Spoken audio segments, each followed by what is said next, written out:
Buonasera e ben ritrovati con il TG Flash di New Sicilia, di eseguiti i titoli più importanti del pomeriggio. Da Palazzo Chigi una nota a seguito del blocco italiano all'utilizzo della base di Sigonella da parte degli Stati Uniti.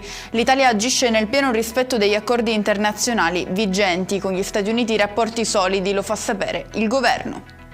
Via libera dall'ARS alla legge di variazione di bilancio che permetterà il recupero di 1,8 miliardi dal Fondo Anticipazione di Liquidità e al bilancio consolidato relativo al 2024, atto con cui si sbloccano le assunzioni in regione e nelle partecipate.